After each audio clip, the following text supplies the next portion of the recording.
aussi, c'est clair. Je ne vais pas rajouter grand-chose à ce que vous disiez. Ce qui est évident, c'est que le candidat aujourd'hui gère sa présence sociale de plus en plus. Encore une fois, quand je suis en phase de chercheurs d'emploi en conférence, aujourd'hui, ils sont tous sur les réseaux sociaux. Ils utilisent plus ou moins bien, mais ils utilisent tous. Deux chiffres qui étaient intéressants dans une évaluation. 80% des candidats pensent que les réseaux sociaux sont un bon moyen de rester à l'écoute du marché. C'est-à-dire qu'un candidat aujourd'hui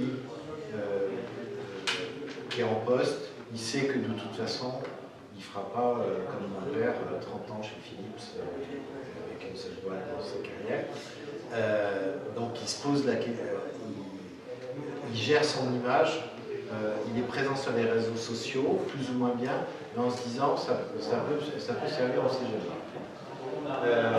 76% des candidats utilisent les réseaux sociaux pour échanger avec d'autres entreprises et RH. Les gens qui sont présents sur les réseaux sociaux ne le sont pas que pour le recrutement. Sur LinkedIn, l'usage recrutement, c'est moins de 40% des usages de LinkedIn. Il y a un usage d'information, il y a un usage de partage. LinkedIn, la homepage de LinkedIn, ça devient de plus en plus un flux d'informations. C'est vraiment un Facebook professionnel aujourd'hui, LinkedIn sur l'usage.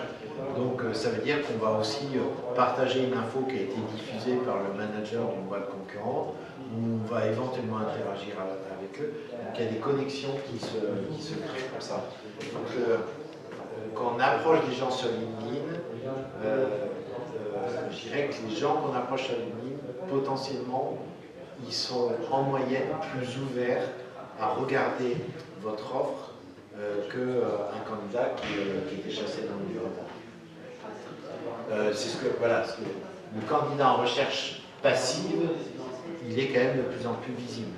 Donc ces candidats qui étaient soi-disant réservés aux chasseurs de tête parce qu'il n'y a qu'eux qui savaient faire, aujourd'hui ils sont à nouveau accessibles aux entreprises. Donc il y a 60% des candidats qui sont passifs face à la recherche d'emploi. Nous, dans les univers qui sont plutôt pénuriques comme le digital, c'est-à-dire que 80% des candidats qu'on recrute, ils n'étaient pas forcément en recherche active à regarder les offres. Ils avaient des bonnes raisons de quitter leur boîte, on arrive au bon moment, souvent, mais ce n'est pas des gens qui regardaient les offres d'emploi sur LinkedIn ou sur autre, pas spécialement en recherche. 68% des cas sortent sur Internet pour réfléchir à l'évolution de leur carrière. Donc c'est un réflexe où on va regarder ce qu'on trouve.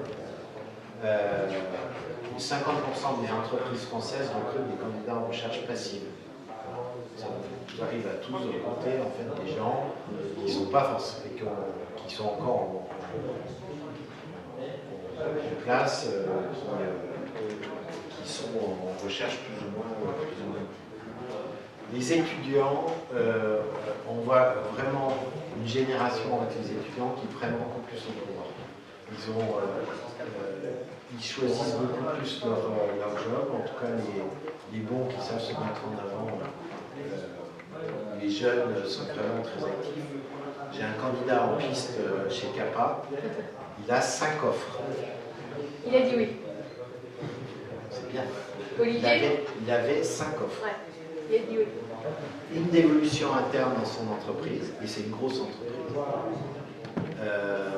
Une chez un autre de mes clients, une chez CAPA, et 2 autres chez, je ne sais plus, des startups. Donc un candidat comme ça, il est jeune, hein, on prend après, il a 2-3 ans d'expérience après un premier job, il est en position de force.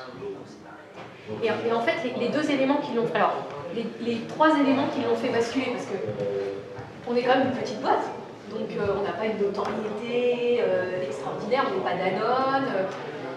Les 3 éléments qui l'ont fait basculer chez CAPA. Premier élément, il venait d'un très grand groupe, dans la grande distribution.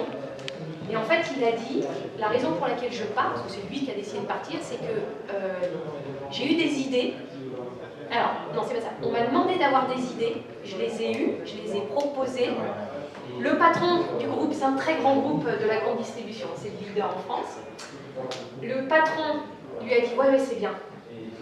Et en fait, il a appris par un stagiaire ou quelqu'un d'autre qu'en fait le patron lui a dit que c'était bien mais que ça se ferait pas.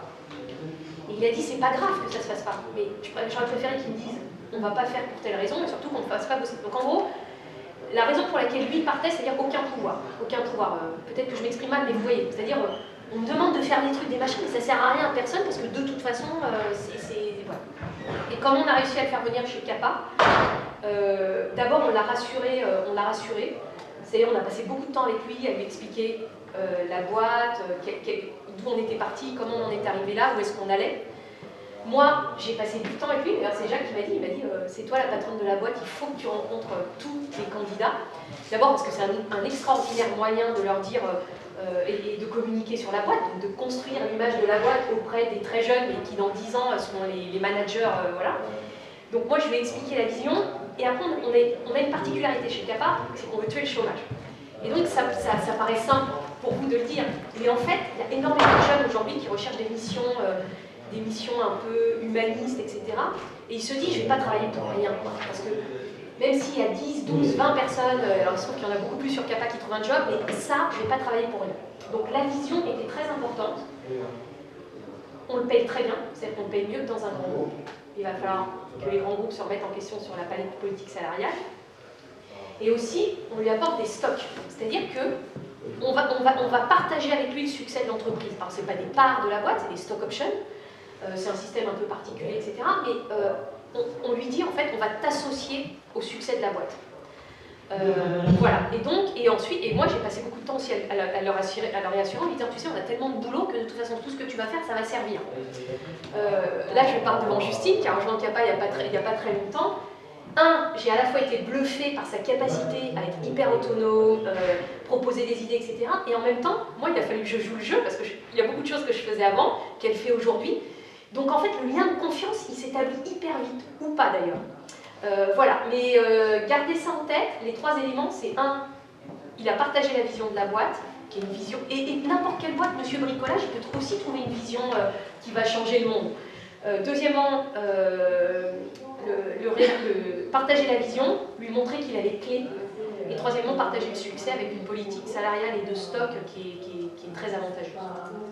Parce qu'on se bat aussi avec nos armes. Voilà. Donc, oui, les étudiants, là aussi, on a parlé du PIC tout à l'heure, WISPI aussi de plus en plus efficace dans le réseau étudiant. C'est un bon vecteur pour les. Alors, après, dernière question, c'est être ou pas sur mobile. Pour moi, c'est clair. Le candidat utilise de plus en plus le mobile.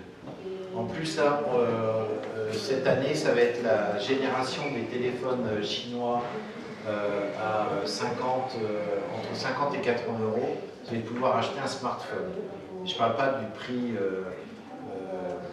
à travers l'opérateur, je parle du prix réel du produit. Entre ça, 600 ou 700, vous allez avoir en face des smartphones chinois à 50 ou 80 €. La seule différence, c'est que, encore celui-là, j'ai une génération trop tard maintenant, mais que mon smartphone chinois, il est fait avec des composants de l'équivalent de l'iPhone 2 ou 3. Mais l'iPhone génération 2 ou 3, il marchait très bien. Et donc ça va inonder en particulier des populations qui aujourd'hui n'avaient pas encore vraiment accès au smartphone.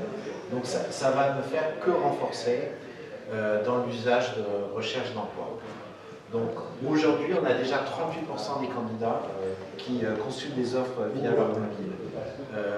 Cadre Emploi m'avait donné un chiffre, c'est que le matin et le soir, au moment des heures de transport, 50% du trafic sur leur site, c'était mobile.